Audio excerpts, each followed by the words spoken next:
নমস্কার বন্ধুরা, welcome back to live আড্ডা ফুটবল। তো বন্ধুরা, আরও একটা নতুন ভিডিওতে তোমাদের সকলকে স্বাগতই জানাই।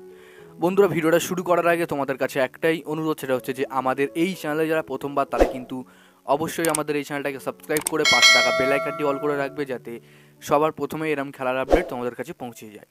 তো বন্ধুরা, এই ভিডিওতে তোমাদের কাছে মাত্র 100টা লাইকের আশা রাখছি। তো আশা করছি তোমরা 100টা লাইক কমপ্লিট করে দেবে এই ভিডিওতে। আর এই ভিডিওতে যদি 100টা লাইক কমপ্লিট হয়ে যায়, তাহলে কিন্তু অবশ্যই আমি পরের ভিডিওতে তোমাদের জন্য রিডিম কোড আনবো।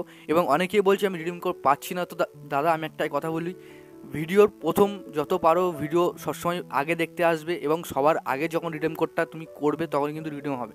তোমার যদি 1 সেকেন্ড আগে যদি কেউ করে না, তাহলে কিন্তু অবশ্যই তুমি পাবে না।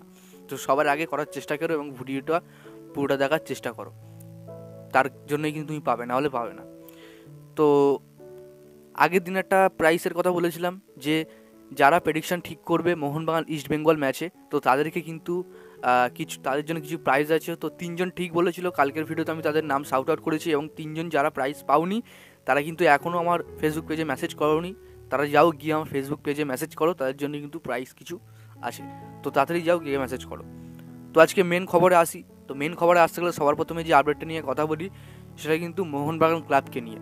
তো বর্তমানে একটা গুঞ্জন শোনা যাচ্ছে, মুকেশ আম্বানি তিনি নাকি মোহনবাগান ক্লাবটা কিনতে চায়, আর তার সাথে সাথে কিন্তু 200 কোটি টাকার টিম করতে চায় মুকেশ আম্বানি। এবং তোমরা ভাবো, ইমাজিন করো, জাস্ট 200 কোটি টাকার টিম করলে আইএসএলের কোনো টিমই টিকতে পারবে না মোহনবাগানের কাছে।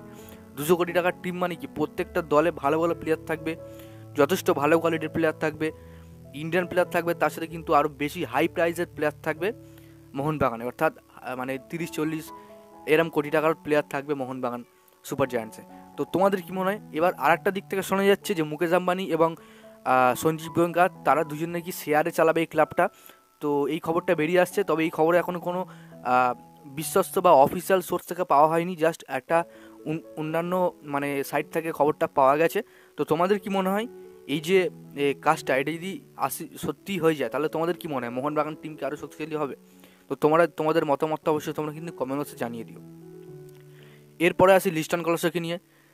তো অনেকেই বলছিল লিস্টন কলসকে মোহনবাগান ছেড়ে দেবে। ইভেন আমিও তোমাদেরকে বলেছিলাম আপডেট পেয়ে, যে লিস্টন কলসকে মোহনবাগান ছাড়বে, কারণ এই দুর্দশার জন্য কিন্তু কোনো টিমই কোনো প্লেয়ারকে রাখবে না, কারণ সবার প্রথমে টিম আগে, কোনো প্লেয়ার না।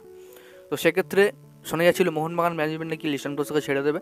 তো বর্তমানে কিন্তু লিস্টন কলসকে ছাড়ছে না, যে আপডেটটা আমার কাছে আসছে, যে লিস্টন কলস কিন্তু এখনও পর্যন্ত কন্টিনিউ করবে মোহনবাগানের সাথে। তবে পরবর্তী সময়ে যদি কোনো ভুল ত্রুটি বা অসুবিধা হয় ম্যানেজমেন্টের, তাহলে কিন্তু অবশ্যই লিস্টন কলসকে বাদ দিতে পারে মোহনবাগান ম্যানেজমেন্ট, এমনটাই খবর আছে। তো দেখা যাক তারা কি করে। এরপর আসি নতুন বিদেশিকে নিয়ে। তো মলিনাকে কালকে বলেছিল নতুন বিদেশির জন্য প্রেস কনফারেন্সে। তো মলিনা অবশ্যই জানাই যে হ্যাঁ, অবশ্যই আমাদের নতুন বিদেশি লাগবে, আমাদের কিছু চেঞ্জেস দরকার, তিনি বলেছিলেন। তো এখান থেকেই বোঝা যাচ্ছে নতুন বিদেশি আগমন ঘটবে মোহনবাগানে, উইন্টারে না হোক সামারে অবশ্যই হবে। তো দেখা যাক মলিনা তিনি কী করে। তো যাক বন্ধুরা, আজকের জন্য ভিডিওটা এতটাই ছিল। যদি তোমাদের ভিডিওটা একটুও ভালো লেগে থাকে, অবশ্যই লাইক করে দিও। আর আমাদের এই চ্যানেলে প্রথমবার যখন চ্যানেলটাকে সাবস্ক্রাইব করে পাশে থাকা বেল আইকনটি অল করে দিও।